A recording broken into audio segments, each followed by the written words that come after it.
Hi, my name is Heather Roberge. I'm going to be talking about the future of technology from the perspective of an architect and designer, and really talk about the embracing of technologies that are available and how those remake and lead to different architectural experiences. So I guess I'm not going to be much of a futurist at all. If the technologies of the past allowed us to exercise control over the natural environment and optimize material in the face of it, the technologies of the future will allow us to both imagine and create artificial environments. And these environments will be characterized in large part by new forms of material expression as technology continues to radically transform the real. The saturation of design production, whether it be in art, architecture, or other disciplines with digital tools, has unexpectedly given rise to experimentation with materiality. Instead of rendering the products of digital design immaterial and insubstantial, these tools have unleashed a fascination with materiality as a constructed synthetic condition, capable of producing powerful and theatrical spatial experiences. Materiality is no longer expressed as the intrinsic properties of a particular material, but rather the intoxicating after effects of the synthetic real. This is produced by the commingling of digitally controlled information and physical matter. The digital information transforms the physical to condition space with color, texture, pattern, and form, heightening and transforming the effects of materiality. On this slide, you'll see two examples of what I call the synthetic real. On the left is a kinetic self-portrait entitled Emoter by the LA-based artist Tim Hawkinson. On the right is an office building by the architects Herzog and Demeron in Basel. Each example engages its audience in an experience made possible by technology's transformation of the real. In Hawkinson's piece, a series of individually stimulated actuators reconfigure facial expressions to produce new facial expressions impossible to produce in the way our networked muscle structure does so on a real face. Instead, you have a variety of expressions that evoke humor, horror, and other emotions not typically seen when experiencing a real face.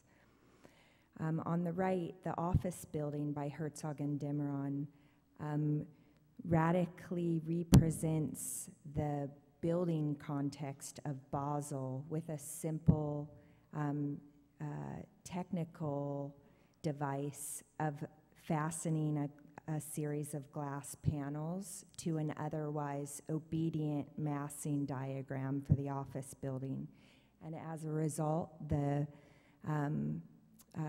architects basically undermine the desire for urban coherence that the building officials in Basel seek, while sort of slipping that by as a kind of synthetic after effect of the reflectivity of glass. The next example is from the filmmaker James Cameron. He produces a synthetic yet strangely familiar environment for the set of Avatar. Using CG technology, blends the forms of life and materials of two distinct environments to captivate audiences with a third. Materialities associated with the sea are crossbred with those associated with the forest. This thickens the space of the forest and gives its life forms a surreal, otherworldly buoyancy.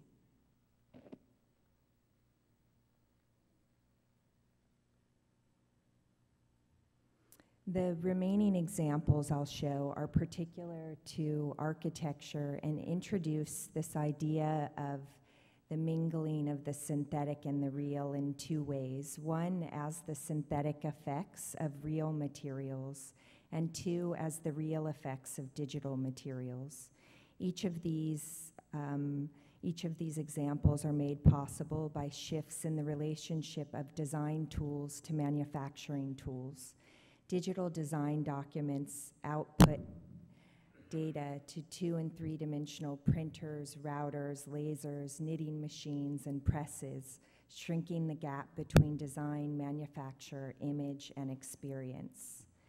In this set of slides, conventional materials like wood, glass, stone, metal, and water are selected not to foreground their intrinsic properties, but rather to illustrate their capacities to project other material properties under the transformative pressure of technology. In each of these, we see the commingling of the representational, which might be the geometric or graphic description in the form of a bitmap, a pattern, or a complex surface, and the material, the actual material, its intrinsic principles, and its method of assembly. In all of these cases, our experience of the material and the spatial environment in which the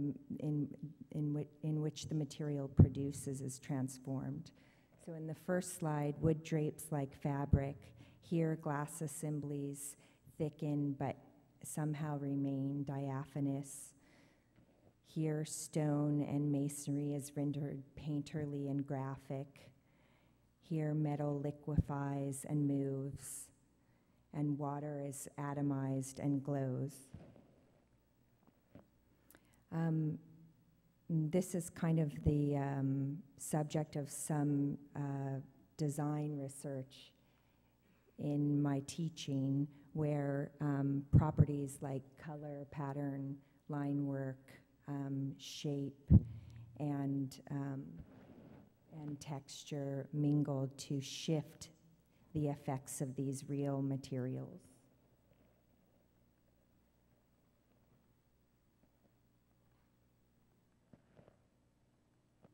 Now for the real effects of digital materials.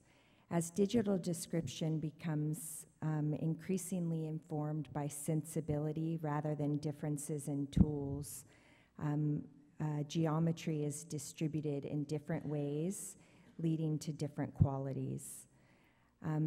As design and production tools become increasingly computer-controlled, new forms of description have emerged. These allow matter to be atomized, liquefied, accumulated in phase states that are different than that of the solid state. And these states are qualified by terms that are kind of new to the description of material in architecture, such as density, porosity, translucency, reflectivity. These are some images of some prior work in my office on line work, moving from the medium of an animation software package to the construction of an environment made by thousands of lines of monofilament. These experiments with technology and material are in part a reaction against functionalism's tight hold on architectural expression, but more importantly, are motivated by the belief that the resultant corporeal environments are deeply engaging to audiences and extend architecture's role in social life. I'm going to just talk about a couple of them in detail.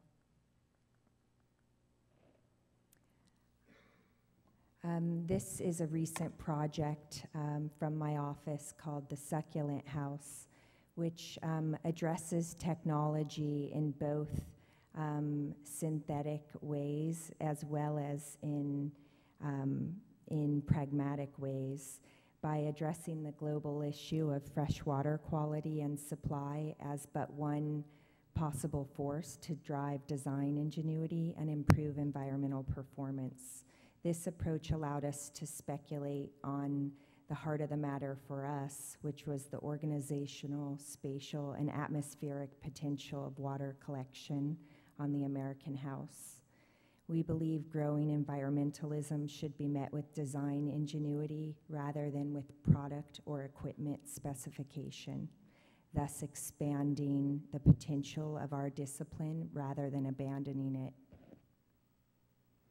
This prototypical house is sited on an urban parcel of 50 by 110 feet in anticipation of continuing trends toward inner beltway reurbanization.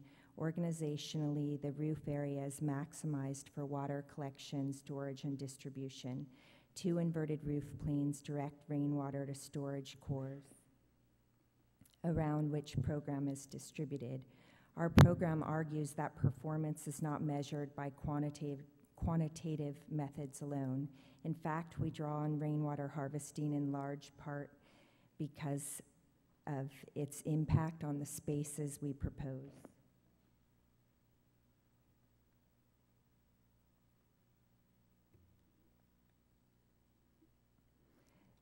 Roofscape collection is experienced as space rises and falls to meet the inverted roof plane.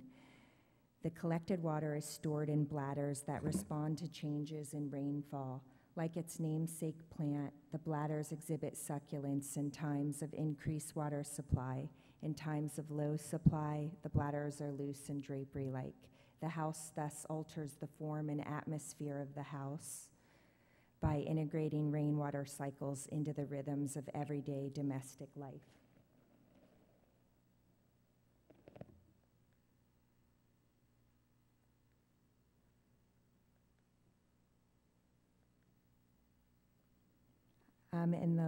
If I have time, I think I do. The last project I wanted to show also embraces a current technology, both a technology of design and a technology of manufacture, looking for the potential side effects and impacts of working directly from the design environment into a manufacturing environment. And what you'll see now is I'll quickly go through a series of slides of a fabrication seminar that I've taught over the past few years at UCLA. The course is called Between the Sheets. It attempts to choreograph formal experiments in step with computer-aided manufacturing processes, such that the two are linked from the outset. When formal experimentation is conducted in step with manufacturing parameters, research finds its way directly into practice. Rather than translating a pre-existing design proposal as a reaction to technical and material constraints after schematic design, manufacturing specs were embraced before design as agents of design innovation. So the students were given the parameters of a automotive and aircraft manufacturer in Southern California called Superform. Superform uses superplastic forming technology basically to thermoform an aluminum alloy that behaves plastically at high temperatures. So their process requires a single part mold. It's an expensive, cumbersome process to make the mold, and so students were asked to optimize their designs such that they could be produced with 1 to 2 molds. So the resulting work really takes aluminum's intrinsic qualities and mixes them with the extrinsic geometries of a series of geometric decisions, that of the panel boundary, a series of field line work, and the shape of the panel. The resultant surfaces present synthetic qualities associated with a range of materials, including wrinkled satin, carved marble, stretched latex, organic membranes, armor, and cast ceramic. These synthetic materialities are sensate and exhibit unusual qualities due to the mingling of form and representation. In this project satin sheet, the students are able to use a two-part panel design to produce 72 panel combinations, which allow the field line work to optically move. The surface recedes and rhythmically and moves rhythmically as one moves relative to the surface. The field line work curls, tangles, and moves again depending on panel orientation and adjacency.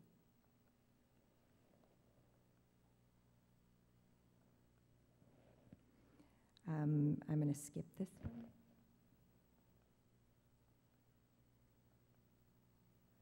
This project is shiatsu, which basically designed a mechanism for applying pressure in a highly choreographed and specific way in order to abandon the mold requirement of the manufacturer and to produce a sort of musical approach to surface variation.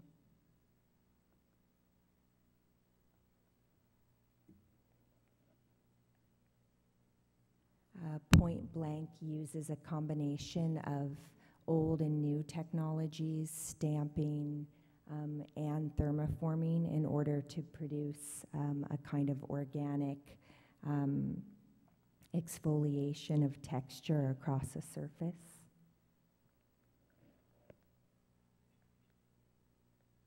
I'm just going to give you views of the rest of these.